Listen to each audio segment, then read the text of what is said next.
Hey guys, welcome to this week's episode of the Inside Line Formula One podcast. It's fantastic to be back again with our new episode. Kunal, I see what's happening here. You just did a Bottas on me. You jumped me at the start. Well, I'm not going to admit to anything of that sort, but I just couldn't resist starting this episode. And I think we've had a really good race in Australia. Lots of talking points for us to discuss. Yeah, guys, and like always, we have lots of talking points other than the race itself. But Kunal, before we get started, what do you think about what Ralf Schumacher said? Do you think it's true that there's no new Bottas and that Hamilton's floor damage was the reason why he couldn't challenge Bottas for the win? Well, honestly, it is just one race. So I would wait for a few more races before concluding whether we have a Valtteri Badass or not. And I also feel that a lot of people are saying that there's a new Bottas suddenly because of, his expletive-laden post-race message. Yeah, but it's true, to whomsoever it may concern, those famous words. Kunal, we should make a t-shirt. I think it'll sell in like thousands. But the reason why somebody's probably not made a t-shirt yet is because there's another Finnish driver who has a better saying yet. So Valtteri needs to work a little harder to get in the... harder. I know what I'm doing phase. Little harder. But yeah, I would like to add that even if Hamilton had a perfectly able car, he would have still finished second. Maybe the gap would have been lesser, and we know how Mercedes runs their races. The driver at the front gets priority in the pits, and it's too early in the season to impose team orders. At least that's what I think it would have gone down as. Yes, and in this whole debate of whether 2019 rules are working or not, the one rule that we see in action but don't notice as much is that of driver weight. Drivers like Bottas are leading a far more healthier lifestyle, and I'm sure that this too has a positive effect on performance. So guys, in this week's episode of the Inside Line Formula One podcast, we wonder if the famous 5 start lights will be repositioned come Bahrain. Does Daniel Ricciardo need to change his mindset and approach now that he's racing for a midfield team? Did NASA ask Hamilton if his 4 world championships with Mercedes were fake? Ouch. Yes. And why everyone needs to stop overreacting to Ferrari asking Charles Leclerc to stay behind Sebastian Vettel in Australia. And guys, later in the show, we have Ashley Blutman back on the Inside Line F1 podcast. She witnessed the 2019 Australian Grand Prix live from the stands, and she is there sharing her experiences yet again. And guys, we'd love to remind you that we are currently one of 2 Formula One podcasts featured on the Apple podcast store, the other one being the official Formula One podcast. So thank you very much for your support, listens, comments and shares. Yeah, and guys, we'd like to request you to just go ahead and please rate us on the Apple podcast store, or actually whatever platform you're listening to us on. It'll really help us consolidate our position in the market of sports and F1 podcasts further. Thank you so much. Right, so back to Valtteri Bottas. Whether it's a new avatar or not, I really like Bottas's aggressive approach, especially when he defied Mercedes to go chasing the fastest lap of the race. He said he wanted to get those 26 points, and why not? Absolutely. I think drivers ignoring team orders is damn good for Formula One. And also, I'm all for this extra point for fastest lap of the race. I mean, see how Bottas and Verstappen were attempting to score this extra point. It was super exciting. And, I know a lot of you have written in saying that the 21 extra points will be reserved for the top 3 teams. But, just to see them fight for that one extra points adds so much joy. In 2018, Kevin Magnussen was the only non-Ferrari, non-Mercedes and non-Red Bull driver to score a fastest lap. But that said, Ferrari actually had the option to score a fastest lap point with Charles Leclerc. He had a free pit stop available because, the Haas's were way behind. But Ferrari missed out on that opportunity as well. My. Kunal, are we already getting started about Ferrari's missed opportunities? Well, that said, even if Ferrari had pitted Charles Leclerc for new tyres, there's no guarantee that he had the pace to go and get the fastest lap of the race. True. Okay, final point on Mercedes. Hamilton asked NASA if the moon landings were faked. Can you imagine he actually asked them that? Now, I wonder if NASA asked Lewis Hamilton if his 4 world championships were thanks to almost no sustained challenge from any other teams. Big ouch. That would surely hurt a lot of people, Kunal. Come on, I mean, I'm just being honest. If Hamilton can ask an honest question, why can't I? And I will here admit that 2018 was Hamilton's most deserved World Championship win as a Mercedes driver. But no more debates, comments on this. Let's just move on before I get a lot of hate coming my way. Yeah. Quick. Here's a statistic I read in Valtteri Bottas' favor. So if a team finishes 1-2 in Melbourne, the winning driver and team have claimed the World Championship 7 times in the history of the sport. And well, if 2019 is going to be a Mercedes domination, I really hope that Valtteri Badass can take the fight to Lewis Hamilton. Super agree. Kunal, any other points from Australia? I think Pierre Gasly and Robert Kubica shared a very interesting point. They were unable to see the start lights from their grid positions, and this could have been due to the increased height of the rear wings. And I must say, I am a bit surprised because we've had tall rear wings in the pre-2014 era as well. But I'm pretty sure this is an easy fix, and Formula One will fix it by Bahrain because it's just about moving lights, right? In fact, Gasly said that he lost out to Kivat at the exit of the pits because of the lower tyre blanket temperature. Remember, guys, the rear tyre blanket temperatures are down to 80 degrees from the previous 100 degrees. Yeah, this is strange again. And if there are multiple complaints from drivers, I think Formula One and Pirelli should just go back on the rule. No point just creating obvious disadvantages for drivers. I mean, the DRS is obvious enough. Guys, just a reminder, if you ever meet Kunal in person, please don't ask him about his views on the DRS. He can and he will go on and on and on and on. I tell you what, they should rename the DRS to the WRS, which is a wretched rear wing system. Like I told you guys, he's going to go on. And anyway, now it's time to move on. Fans are annoyed that Ferrari used team orders in Australia. Personally, I am not surprised. It's too early in the season to do anything to rattle Vettel's confidence, don't you think?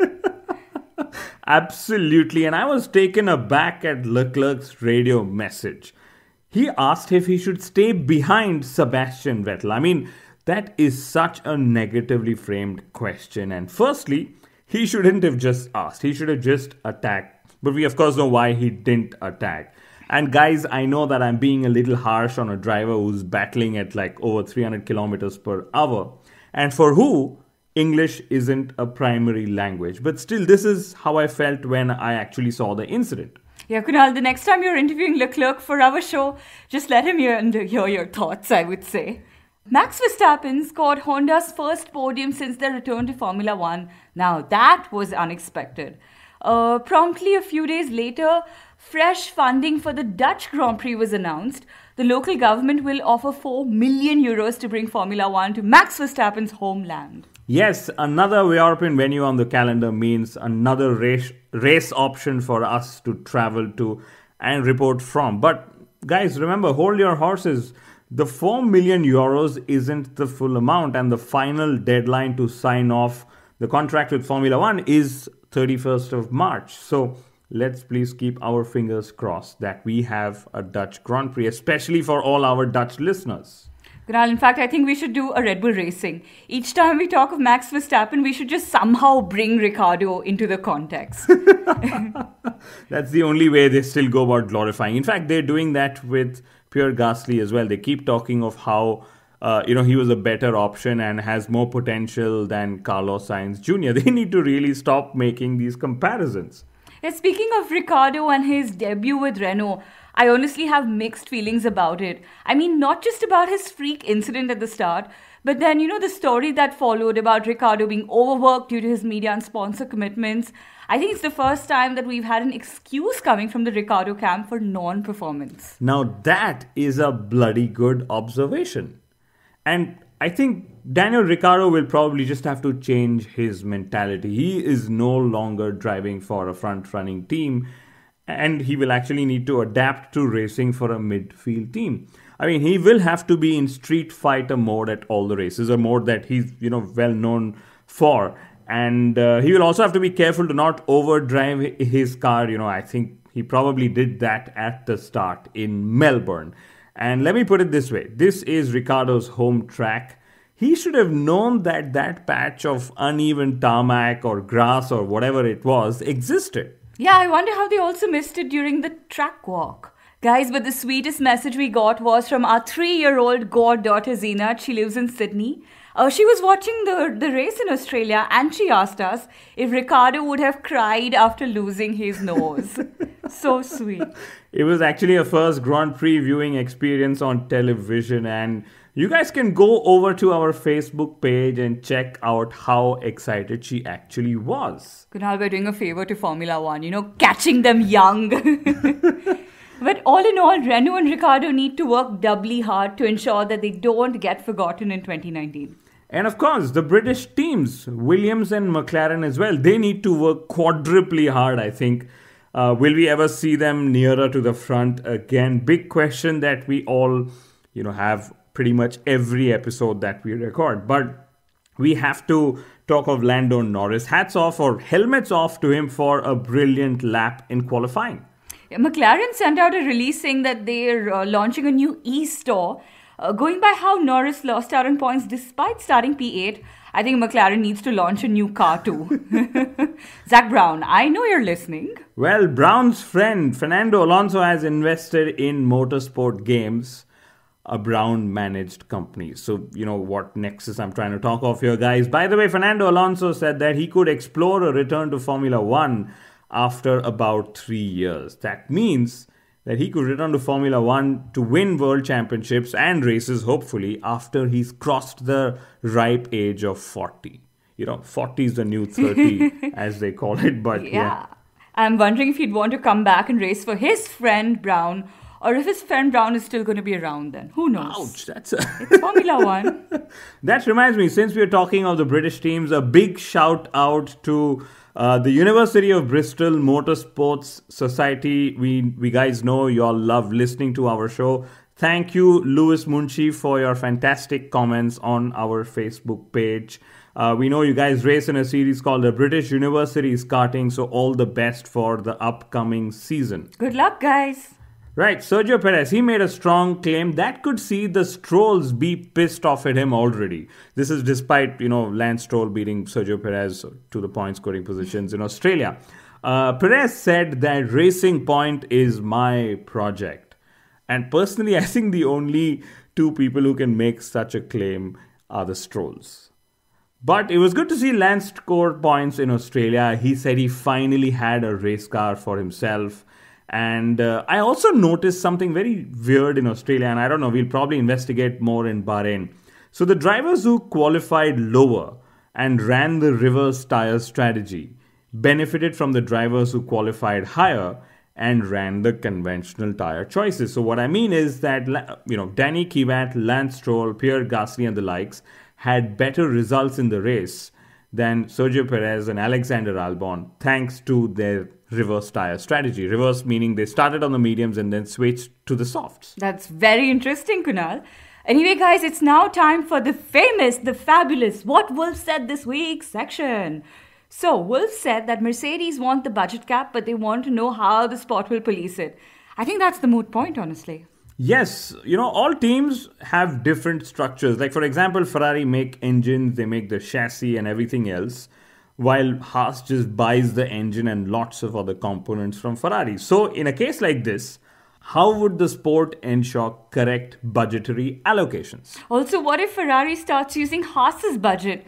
So there are a lot of considerations, and I'm really eager, Kunal, to see what proposal Formula One puts forward between now and Bahrain, because I hear that this is the timeline for the meeting. Wolff also said that this year's Red Bull is different. Now, isn't that something we all say after trying a new variant of their energy drinks as well, Especially when they all just end up tasting the same otherwise. Less sugar, less caffeine and all of that. Anyway, Kunal, closing notes. What did you think of Formula One's new TV graphics? Well, I think they were more slick. They definitely looked more modern. And I have a comment to read out from Donovan Johnson. He made this comment on our Facebook page. He found it weird that the down gears went to the right while the up gears went left. Basically, inverse to what humans are usually used to seeing. And he was referring to the graphics that were fired on the DRS while, they were showing the onboard footage of, any particular driver. Nico Rosberg said that in his view, the 5 lights went out faster than he has ever seen before in Australia. And this could be, of course, because of the new race starter. Or maybe, Kunal, everyone was just eager to get started with the first Formula One race of the 2019 season. I have to speak about the Netflix Formula One show again. I know that the episode we had last week about this show went viral and you guys loved a few of our comments. Thank you again. But we also hear that Formula One and the team sponsors are pleased with the added buzz around the sport, and that Mercedes said that they refused to participate in the show because Ferrari did. Now, was this one of Maurizio Arrivabene's bad decisions for Ferrari? Speaking of missed opportunities. And I think it was foolish of Ferrari to decline the opportunity just because Ferrari declined it. I mean, Mercedes otherwise are working so hard to appeal to the younger audiences. Yeah, so one of our youngest listeners and most avid Formula One fans, Ashley Blutman, she's back on our show. Ashley witnessed the Australian Grand Prix live from the Albert Park circuit, and this is what she had to say about her experience. Over to you, Ashley. Hi, it's Ashley, and it's great to be back on Inside Line after such a great time at the Australian Grand Prix. I even got to walk a bit on the track. Oh my goodness, Daniel Ricciardo, his first race for the new team and the new season, and he couldn't even get to the first corner. Australia's only Formula One driver tries too hard, clips his wing on the grass, causing it to come off and send him to the back of the grid. He was so far behind that every time he came around the corner, it was only him and one other car. I'm surprised half of the fans didn't get up and leave because it was all over then. So disappointing for him and the Renault team. There were such high expectations. Excuses didn't help him though. He'd just have to try more next time. Well done to Valtteri Bottas, an amazing win for him. Having a 5-time world champion as a teammate would be quite hard at times.